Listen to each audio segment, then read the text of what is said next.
Halo sahabat Sport Crew. Salam olahraga dan salam Sport Crew. Kali ini kita akan coba bedah rahasia pelatih Shin Tae-yong dalam membangun tim muda Garuda sehingga bisa sampai menembus final Piala AFF 2020.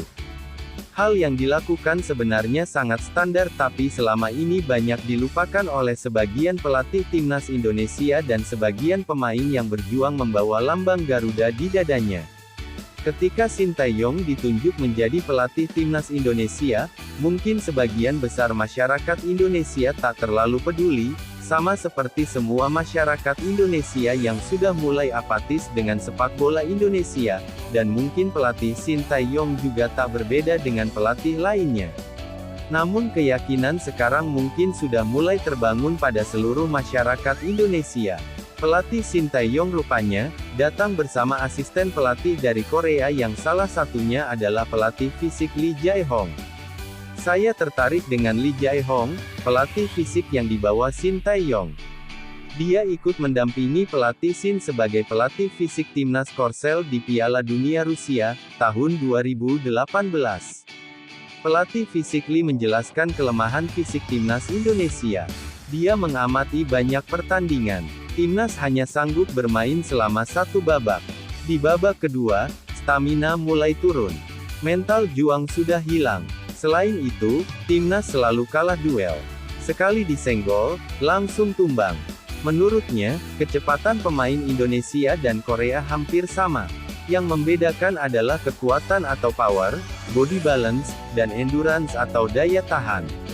Indonesia lemah di banyak sisi. Dia juga melihat mental. Menurut pelatih fisik Lee, pemain Indonesia terlalu baik dan pasrah.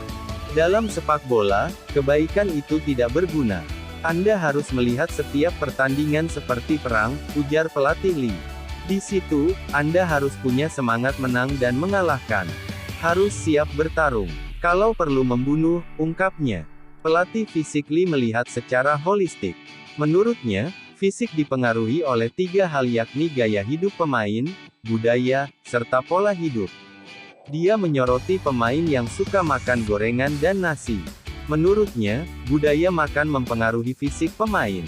Untuk kuat dan berotot butuh makan protein yang banyak. Di level klub, pemain tidak mengonsumsi makanan bergizi. Tanpa banyak makan protein dan makanan bergizi, maka kebutuhan energi tidak akan cukup. Otot tidak bisa terbentuk. Padahal, sepak bola adalah olahraga fisik. Pemain harus siap berduel, siap main keras dengan kaki. Pelatih fisik Lee tidak memahami kalau pemain di Indonesia kebanyakan berasal dari masyarakat dengan kategori ekonomi menengah ke bawah. Mereka bermain bola di tengah desakan ekonomi. Bola adalah malaikat yang memberi harapan bagi keluarga. Setelah identifikasi, pelatih Shin Tae-yong bersama pelatih fisik Lee membuat daftar latihan. Porsi utama latihan adalah fisik. Rapor semua pemain dipantau. Mereka ditargetkan bisa bermain keras dan tahan banting saat di lapangan. Para pemain diberikan weight training.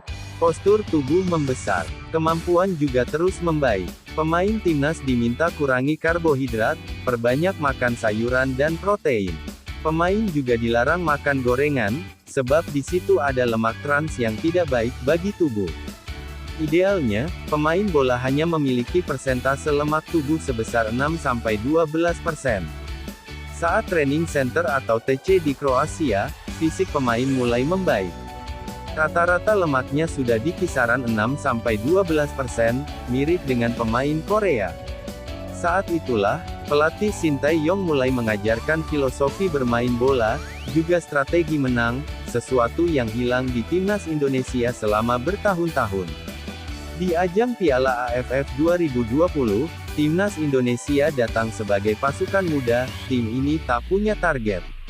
Bahkan mantan pemain senior Malaysia, Safi Sali, sempat memandang remeh tim muda yang minim pengalaman ini. Tim ini diprediksi hanya akan menjadi sasaran tim-tim besar di babak penyisihan. Siapa sangka, tim ini justru menggila. Kekuatan pemain muda itu malah menggulung permainan Malaysia dan menahan imbang Vietnam yang fisiknya dilatih para juru latih Korea selama bertahun-tahun. Timnas Indonesia sanggup bermain selama 90 menit, dengan mental yang terus membaik. Dalam pertandingan melawan Singapura, penjaga gawang Nadeo, yang disebut netizen seperti Kepa, malah bisa menggagalkan penalti di menit krusial. Kini, timnas itu mulai menatap final. Mereka yang tadinya dianggap zero, kini mulai menjadi hero. Berkat para ahjusi atau pria parubaya Korea, yakni jajaran pelatih di bawah Shin Tae-yong, mereka siap untuk bermain di final. Shin Tae-yong mulai dicintai banyak orang. Kehadirannya di Indonesia mirip drama Korea. Setelah memegang timnas Korea, dia bersedia melatih timnas Indonesia. Kini dia mulai dicintai publik Indonesia. Banyak yang menyapa, Jamsa Hamida, hingga, Sarang Haeyo. We love you coach. Apapun hasil pertandingan di final tak begitu penting lagi. Sebab tim ini telah menunjukkan motivasi, daya tahan, dan rasa lapar akan kemenangan, hal-hal yang selama ini hilang. Mereka siap bertempur habis-habisan. Di satu media, Asnawi Mangkualam, putra pemain legendaris PSM Makassar, Bahar Muharam, mengaku siap tempur. Walaupun kami kalah, maka kami akan kalah saat berdiri. Kami akan kalah dalam posisi perang, katanya. Kita tunggu dan nikmati saja pertandingan final, juara adalah bonus, mari percaya proses, Shin Tae-yong. Indonesia bisa. Salam olahraga dan salam sport crew.